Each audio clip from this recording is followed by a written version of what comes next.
बोलो सियावर रामचंद्र की जय। सिंह जी, आज आप हमें ये बताएं कि जब लंका दहन कर दिया हनुमान जी ने, उसके बाद भी सीता जी से मिलने गए, सीता मैया से मिलने गए थे, तो सीता मैया ने उन्हें क्या बताया? अब देखो, हम सुंदर कांड की जो श्रृंखला है ना, इसको आगे बढ़ा रहे हैं। लंका दहन हो चुका है। लंका दहन करने के बाद माता जानकी से हनुमान जी मिलने के लिए जाते हैं और हनुमान जी कहते हैं कि माँ तो मोय दीजय कछु चीना, जैसे रघुनायक मोय दीना।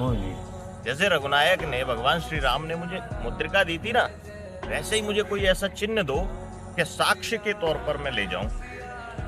तो माता कहती हैं कि ठीक है बेटा, चूड़ामणि उतार तब दयऊ, हरस समेत पवन सुत लयऊ। तब उन्होंने अपने बालों से चूड़ामणि उतारी और उनको हर्ष के साथ दे दी और कहा, देखो बेटा, अब मेरा राम जी को संदेश भेजना।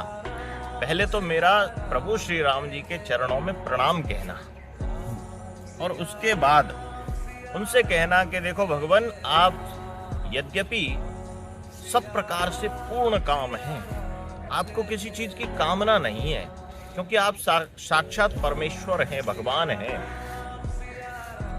तो भी हे दीनदयाल, मैं आपके चरणों की अनुरागिनी हूं, मैं आपके चरणों में ही निरंतर ध्यान लगाई रहती हूं। तो इसलिए हे प्रभु श्री राम, मुझ पर कृपा करें, उनको मेरा संदेश कहना बेटा। माता और पुत्र की वार्तालाप हो रही है और उनको याद दिलाना कि किस प्रकार से इंद्र के पुत्र जयंत ने जब मेरे शरीर पर प्रहार किया था अपनी चोंच से, तब भगवान श्री राम ने जब अमोघ बाण छोड़ा तो तीनों लोकों में वह उसका पीछा करता रहा और उसे छुपने की जगह नहीं मिल रही थी। भगवान श्री राम की शक्ति का स्मरण कराना कि छोटा सा जब संकट मेरे ऊपर आया तब राम ने किस प्रकार से उसका प्रत्युत्तर दिया। आज इतना भारी संकट मेरे ऊपर व्याप्त है, प्रभु श्री राम को स्मरण कराना कि इस संकट से मुझे निकालो। और उनको ये बोलना कि 1 मास में अगर वो नहीं आए, क्योंकि रावण ने कहा था कि 1 मास में मेरी बात मान ले, तो अब माता जानकी भी कह रही हैं कि 1 मास में अगर वो नहीं आए तो सीता अपने प्राणों का त्याग कर देगी। हनुमान जी भीतर से भावुक होते हैं, परंतु हनुमान जी विविध प्रकार से माता जानकी को समझाते हैं कि माँ, आप निश्चिंत रहो, प्रभु श्री राम आएंगे, वानरों के साथ आएंगे, दल बल के साथ आएंगे और निशाचर मार तोय ले जाए ही, निशाचरों को मारकर तुमको वापस ले जाएंगे। आप निश्चिंत रहो। ये मैं कह रहा हूँ, ये हनुमान कह रहा है।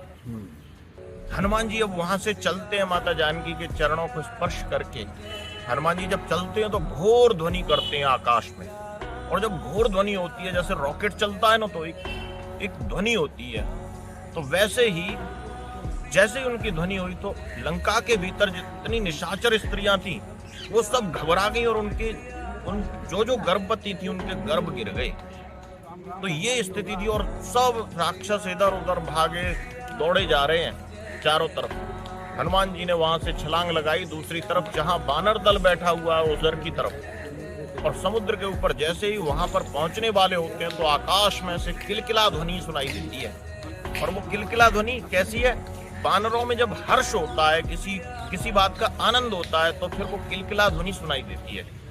तो दूर बैठे हुए वानरों ने वो किलकिला ध्वनि हनुमान जी की सुनी और एकदम प्रसन्न हो गए कि वाह, लगता है हनुमान जी सारे काम करके आ गए, हनुमान जी प्रभु श्री राम जी का काम करके आ गए। तो इस प्रकार से वो हर्षित होकर नाचने लगे। हनुमान जी जैसे ही आकाश से धरती पर उतरे, वानरों ने चारों तरफ से घेर कर जय श्री राम के उद्घोष आरंभ कर दिए। हनुमान जी बड़े ही प्रसन्न हैं। सब वानर कह रहे हैं, हमें अपनी कथा सुनाओ, क्या हुआ क्या हुआ। हनुमान जी कहते हैं, पहले चलो, मुझे राम जी के पास जाने की जल्दी है, मुझे प्रभु श्री राम से मिलने की जल्दी है।